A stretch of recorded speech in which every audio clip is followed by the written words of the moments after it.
What if you stopped doing your job for an entire week and let AI do almost everything instead?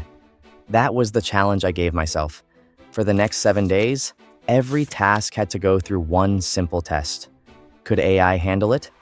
If the answer was yes, I wasn't allowed to do it myself. Emails, research, meeting notes, planning, and even parts of my content creation had to be handed over to AI tools. I tracked everything: the time I saved, the mistakes AI made, and whether this experiment actually made me more productive. By the end of the week, one result completely surprised me. But to understand why, we need to start with Monday. Before opening a single AI tool, I wrote down everything I normally do in a workday. The list was longer than I expected: answering emails, researching software, writing content, taking meeting notes, organizing projects, designing graphics, and following up with clients. Looking at that list, I noticed something important. Most of my day wasn't spent on creative work. It was filled with repetitive tasks that constantly interrupted my focus. So instead of searching for one perfect AI, I built a team. ChatGPT became my writing assistant. Perplexity handled research. Fathom took care of meetings. Claude summarized long documents, make automated repetitive workflows. Canva helped with design, while Notion AI organized projects and ideas. Each tool had one specific job. Now it was time to see if they could actually replace mine. The first real test was writing. Normally, writing is one of the biggest parts of my day. Not because typing takes hours, but because starting is difficult. We've all opened a blank document, stared at it for a minute, checked our phones, and somehow lost 10 minutes without writing a single sentence. This time, I let ChatGPT handle the first draft. I used it to outline a video, draft a client email, and organize notes for a proposal. Instead of spending 30 minutes deciding how to begin, I had something useful in less than a minute. Was it perfect? Not even close. Some sentences sounded robotic, and a few details needed correcting. But I wasn't asking AI to replace my thinking. I wanted it to remove the hardest part: getting started. Editing a rough draft was much faster than creating one from scratch. By Tuesday afternoon, I had finished my writing much earlier than usual. That extra time let me focus on improving ideas instead of struggling to create them. At that point, I started wondering if this challenge might actually work. Wednesday brought the next big test: meetings. The meetings themselves weren't the problem. It was everything that happened afterward. Writing notes, listing action items, sending recap emails, trying to remember who agreed to do what. That's where Fathom came in.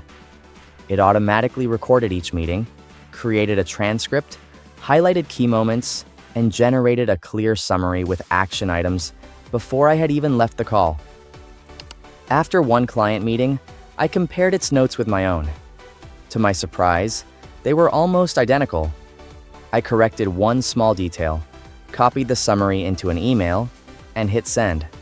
The entire process took less than 3 minutes. Normally, that same follow-up would have taken at least 20.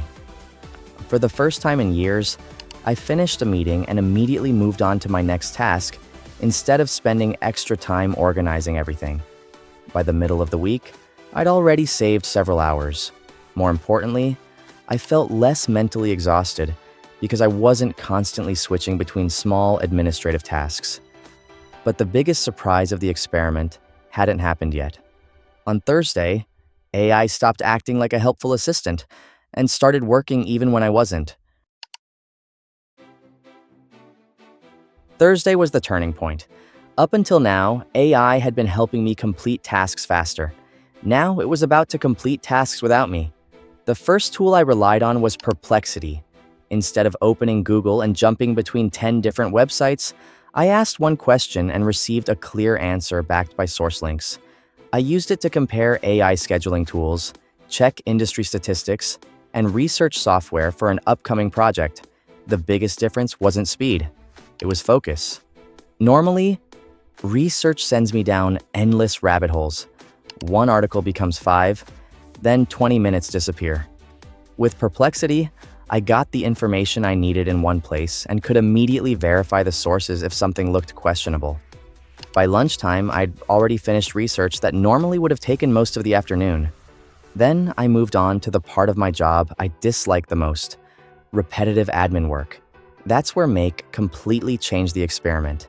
If you've never used it before, think of it as a digital employee connecting all your apps together. Whenever someone filled out my website's contact form, Make automatically added them to my CRM, created a follow-up task, and notified me. It also organized email attachments into the correct folders and updated spreadsheets without me touching a single cell. None of those jobs were difficult. They were simply repetitive. And that's exactly what AI should be doing. The strangest part was that after a few hours, I forgot those automations even existed. They quietly worked in the background while I focused on projects that actually needed my attention. That was the moment this experiment stopped feeling like a gimmick. I realized AI wasn't replacing my work. It was removing the work that added the least value. Saturday was dedicated to creativity. A lot of people worry that AI makes creative work feel less personal, so I wanted to test that idea myself. I asked ChatGPT to improve script outlines, used Canva Magic Studio to generate thumbnail concepts, and organized ideas with Notion AI. Did I publish everything exactly as AI created it? Of course not. Every script was rewritten. Every design was adjusted. Every idea was refined. But instead of starting with a blank page, I started with momentum.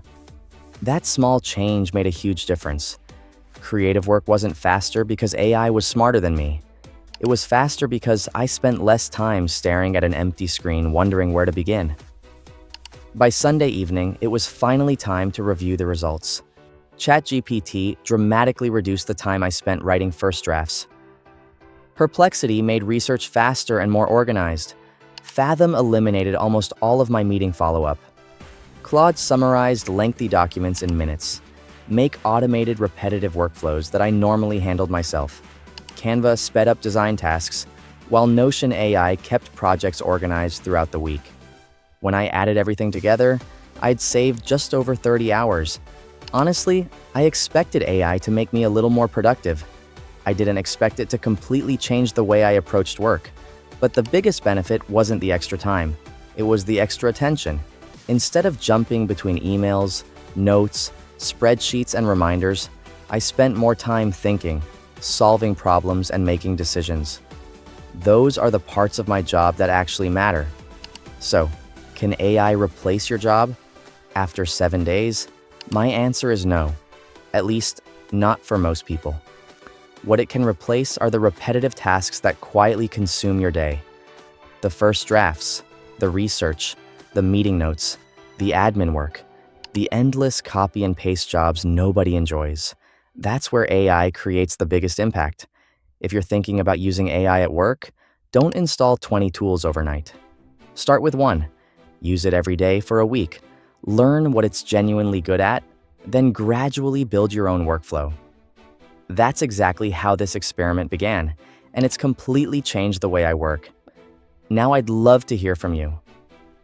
If AI could take one task completely off your plate tomorrow, what would you choose? Leave your answer in the comments. I read everyone, and your ideas might inspire my next experiment.